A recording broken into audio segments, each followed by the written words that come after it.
I'm Suzanne. I am a writer, an author, and a teacher. And I'm Mychal. I am a sommelier, tarot reader, and former ballerina. Welcome to All the Woo A to Z. Today we are on J for Jesus. Jesus. All the Woo is a safe space, and it is a non-judgmental space. And so we want you to feel comfortable to just sort of sit down at the table with us and participate in the conversation. We are going to be sharing our own experiences and knowledge in all of these different subjects. So at the very least, we just want you to be entertained. So in particular, Jesus can be, because of the associations to the character, the person, the stories, the church, all of the tendrils that are attached to Jesus can be triggering. So if you feel that that is what is happening for you right now, then feel free to step away from the episode. You can just skip J. It's okay. Absolutely. Please do. And this is going to be a means to me episode. So we are each going to be talking about what Jesus means to us. So Mychal, what are we drinking? So I felt it was appropriate for this subject to choose a kosher wine, and I wanted to choose a kosher wine that not a lot of people know is kosher. So there's different levels of this designation, and I'm going with bubbles. Again, I'm going to do champagne. It is a good thing to celebrate Jesus. It is. There's actually a lot of people don't realize there are a lot of champagnes that are kosher. So one that I want to offer here is going to be Laurent Perrier, a very fairly popular name that you can find in majority of places. It is delicious, but not one that you would necessarily think of as qualifying as a kosher wine. I think Jesus would approve. I think he would. I think he would have liked the bubbles. So we realize that the topic of Jesus could be triggering. And we want you to know that if you feel any of that rising up in your body, just skate on past this episode. It is not required. We have no agenda here. No, not at all.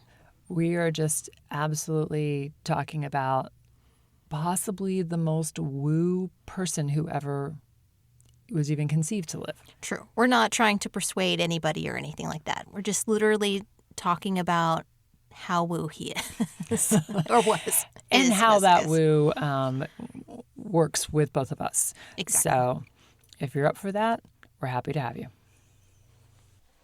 Okay, Suzanne, why is Jesus woo, do you think?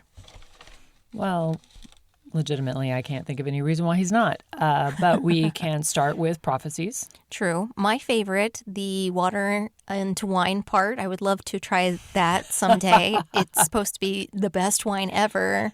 So I'm going to put that order in, Jesus. I'm going to ask at some point in my life I try that. Wise men.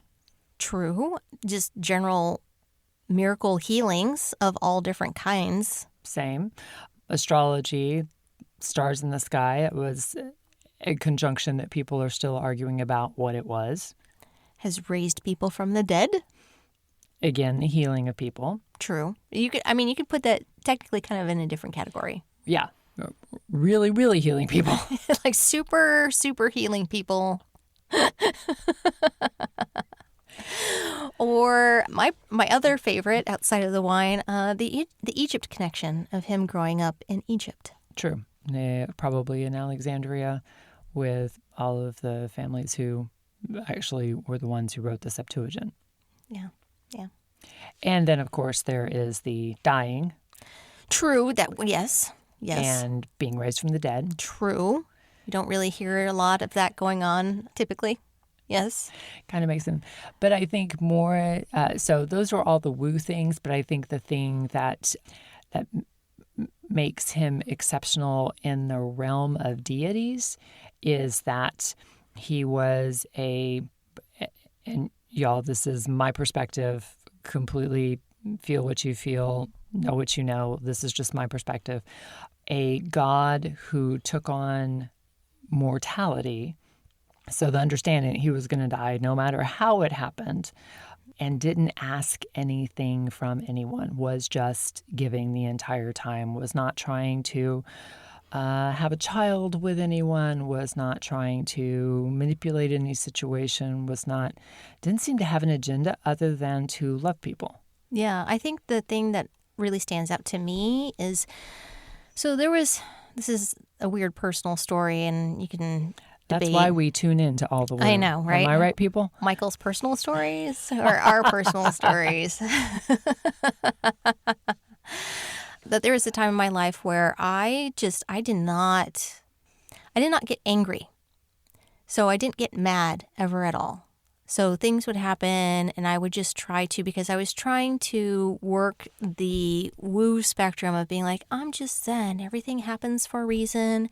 And I just need to look at the lesson of why this happens and really suppress my emotions and just feel as though if somebody treated me poorly, or, if somebody broke into my car, or any number of things, like where a majority of people would typically get upset, my stance was to try and find the higher metaphysical way of looking at it, or the higher spiritual way of looking at it, so that I should not be getting mad or upset. And it was pointed out to me that that was not really a healthy way of looking at a lot of things in the world. Not that I should be walking around being angry. Not unless you also had a really serious boxing habit. Which at the time I didn't even do Brazilian Jiu-Jitsu. I'll have you know that. I was about to say, all of that stuff is still in your body and needs to be processed out. Come out, yes. Now you'll know why it makes sense that I do Brazilian Jiu-Jitsu now. But it was, and at this time I was doing a lot of therapy, and it was something that my therapist actually had brought to my attention. She's like, do you realize that you never get upset? You never get mad? And she was trying to point out to me the fact that being angry or upset is not always a bad thing. Sometimes it can definitely swing in that direction, and where you're constantly living in that space and you're walking around with a chip on your shoulder. True, right? And that's not productive, right? That's definitely not productive. But at the same time, anger and frustration can be a catalyst for motivation to move you in a particular direction. And also great signpost as to what you feel you're lacking, what you want. Right, exactly. Like kind of point you in a particular direction and really highlight things for you rather than having the world happen to you, you playing more of a role within it in the direction in which you want your life to go.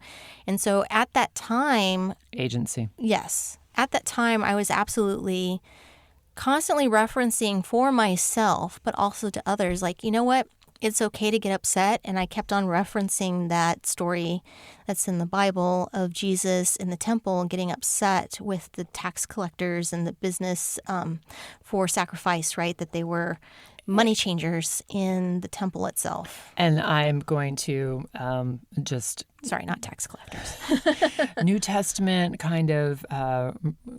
modify that yes, those weren't tax collectors. They worked with the Romans. The money changers would, because people came from all over the world. And so the concept was that they were being cheated at the temple. Right, exactly. So, sorry. Also self-correction for myself. As soon as I said, I'm like, no, not tax collectors. They had their own little place where they operate. There was money involved. There was so money confusing. there. But basically making it a place of business rather than a place of worship. Essentially, right? That was the bigger idea. And I think even more metaphorically than that, exclusionary. Yes. As opposed to, so if you couldn't pay the temple fee, then you couldn't go in and worship God the way that they looked at it. And so you could come all of this distance, but if you couldn't afford or you didn't have the right change or what have you, you were shut off from God. And I think Jesus' whole point was to say, nobody's shut off from God ever, anywhere, for any reason, period, end of story. Yeah. Since the foundation of the world. Exactly. And so that was something that I kept on kind of as a mantra to myself, but I would kind of say to remind myself that it's okay for me to be upset. Did you throw over any tables anywhere that we should know about? I Is did this on not. YouTube? I did not. But I mean, there was a lot of things that were happening in my life at that time that I should have been really upset about. Like, and my reaction was not to be upset. And most of that had to do with what was going on in my personal life at that time, which this is not the time or space to really kind of get into that. But that is definitely a trauma response. Yes, no, absolutely. And it was something that was trying to be pointed out to me. But where I'm getting where I'm trying to get with Yes, Suzanne, explaining this. stop interrupting. No, it's not you. It's me. It's not you. It's me. But my point in bringing this up is that I think one of the biggest gifts that he really gave to us outside of the biggest lesson of being love and his message as far as that was concerned was showing us how to be human, but also how to live a spiritual life, a balanced life. Sorry, Suzanne. Between Okay, I'm recovering. all together, right? Because it's one thing I think oftentimes people think it has to be one or the other, that you either have to completely give up all Be a holy man who lives on a hill and doesn't interact with anybody and versus, yes. just completely abandoned in orgies or Exactly. something. Right. And how you can do that and that it can all make sense or kind of come together. And I think maybe modern day orgies are actually binge watching. I think we're getting off on a different topic right now, Suzanne. I don't know. It's very Roman, very first century. It is very Roman, very Roman. But ultimately, I think that's the thing that I think is also one of the greatest gifts is showing us, like, how can I be human but also live a really spiritual life and be true to myself in the direction in which I feel that I'm being led, and how to really do that, because his life has really been documented in many different ways to be able to show that, right? Mm-hmm. And I think that is a major thing that oftentimes kind of gets, well, maybe I'm incorrect, but I don't know that it's always, personally, I don't feel that it's always given its due weight. And I think, that was what so many schisms in the early church were about, is what percentage God, what percentage man, like for somebody who is 200% in a world that is like, you can only be 100%. Yeah. Just kind of breaking that mold. Yeah, but he's been an example to me because I feel like I actually live a very spiritual life that's integrated in my everyday moment to moment, even though I have a very 3D kind of existence. Yeah. Yes, absolutely. Okay, so I feel like I've talked a lot, so I'm going to give Suzanne a little bit of time to to talk a little bit. There's just us. There's no her and her. No, true, but I don't want to dominate the microphone either. So, Suzanne, how do you integrate, since that's what I was kind of talking about, right? How do you integrate the Jesus? The Jesus. So I grew up, as I've said, in a very conservative, very structured way of approaching Jesus. And I think my relationship, because it's always been that, has always been kind of outside the boundaries that I was told were there in a lot of ways. Mm-hmm. So my writing partner has always been them, which is how I refer to the Trinity. Mm-hmm. And it's always been kind of genderless. So and then, of course, the historical Jesus is a whole other category we can talk about for hours. Yes. So many people have made TV shows about it. Love some of the TV shows. I'm just going to throw that out there. We're chosen fans. We are. Okay, moving on. But in daily practice, I think I have always in my daily writing, which is, it's not even kind of, it is my practice of so many things. It's where I pray. It's where I get my thoughts in order. It's where I figure out what I'm doing for the day. It's where I start my writing for the day. It is the bedrock. And probably when I was a teenager and in a very conservative youth group, that was kind of what was termed as your devotion. Mm-hmm. And as an adult for decades now, that time has been sitting down and just talking, as some would say, to my higher self, but as I think about it, to them. And so that has been my practice for years, and the greater freedom as I have gotten older is to understand how much bigger they are compared to the stories that maybe I was told. Mm-hmm. Am I still on topic at all? I think so. Think so. Yeah. So you use the they, but Jesus is included in that they. Yeah, absolutely. So basically, you sit down with Jesus every day. Yeah. And you write. And then it feels like we just sort of text all day long. I mean, you must have a great phone plan. You know how those conversations where you're just, I mean, you and I kind of have one. I mean, there are points where we will like wrap up a topic, but for the most part, a lot of your great text conversations with friends span days, weeks, months, where you're just kind of in touch. You're like, I know you're there. Like, we don't have to be talking every single second, but I know you're there. And, you know, and just like any other friend of the experiences of the day that you relate, only this person is there with you. So instead of talking about what happened, it's more of a reflection. So, yeah, my daily practice is just Jesus is just there. And my form of Jesus has nothing but love, which is a huge change from everything I was taught and has been a long path of searching and listening, a whole lot of listening, but laying down the cultural and familial and religious, as I've mentioned before, expectations and parameters and blinders in many cases. So how about you? I know he's your homie. I know. Suzanne has heard me. I'm like, Jesus is my homie. Like I'm sorry if anybody thinks that is, not, I don't know what the word is. Respectful, reverent. Yeah, but in a way, it's a good way for me to kind of explain how he is there with me all the time, right? How I do talk with him all the time. For as woo-woo as I am and all these subjects that I kind of work with, know about, all of that as I lose my voice.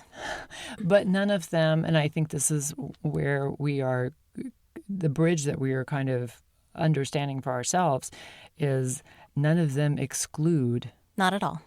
Yeah, it's not exclusionary. It's a part of, right? Yeah. And so, and that's kind of thing. I think that people might think that it's weird that I actually pray as often as I do. I still, to this day, I'm going to let you all on something really personal here. My grandmother, her nickname for me was Little Flower. Sorry, all of a sudden I'm becoming emotional. But it's because of a prayer that I learned. Kosher wine. I know it is kosher wine. But it was a prayer that I would say, and I still say to this day. And I learned when I was in kindergarten, that was little flower at this hour, show your power. Wow. And it's whenever you hear a siren of any kind. And I remember as a little kid asking the question, like, so if it's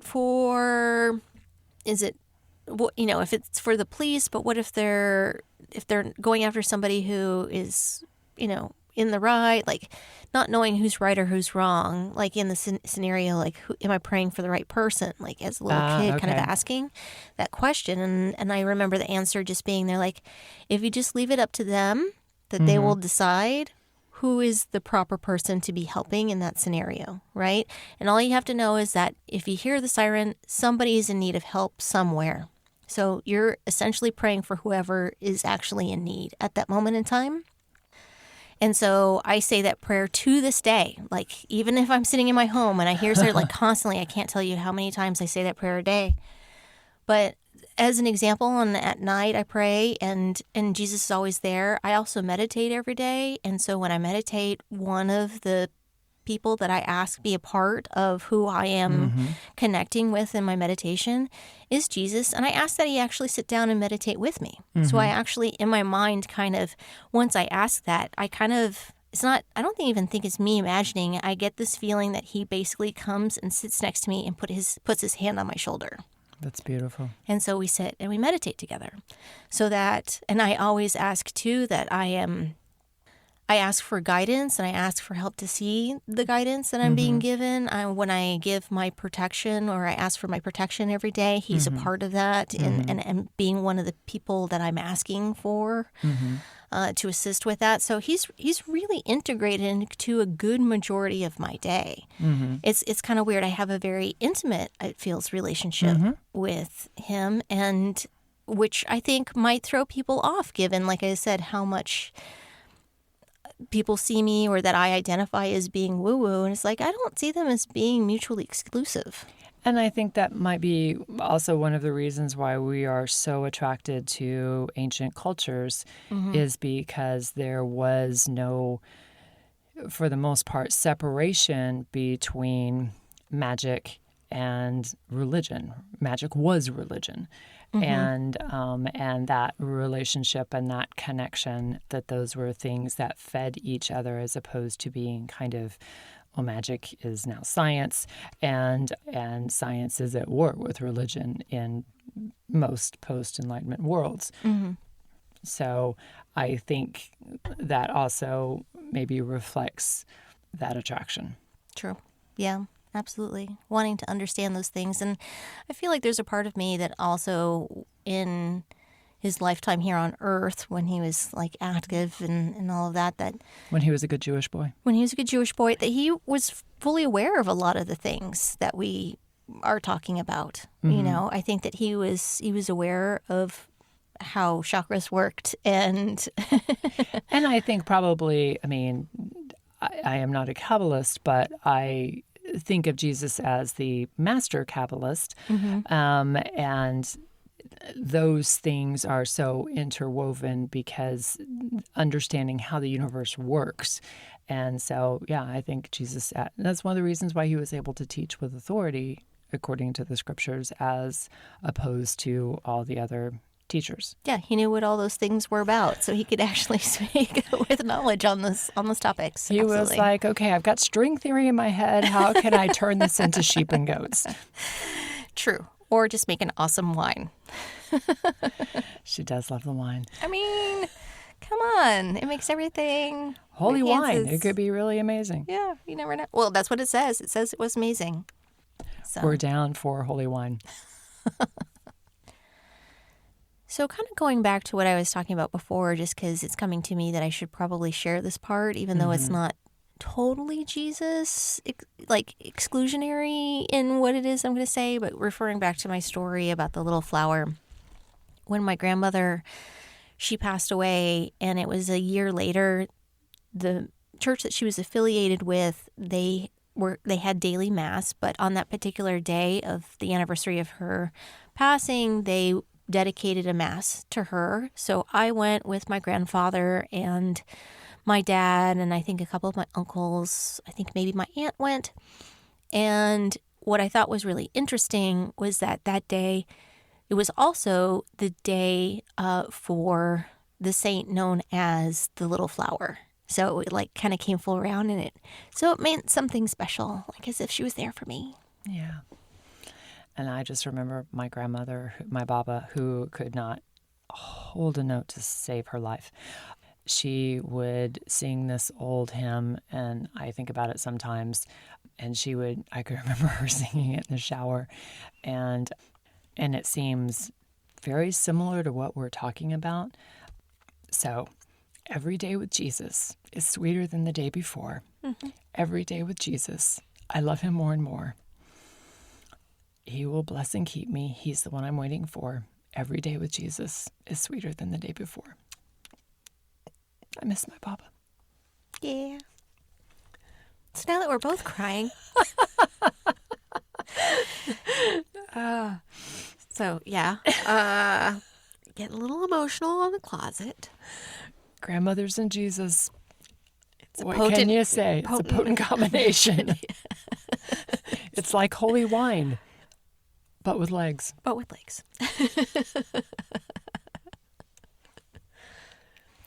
All right, through the magic of podcasting, we've composed ourselves, and now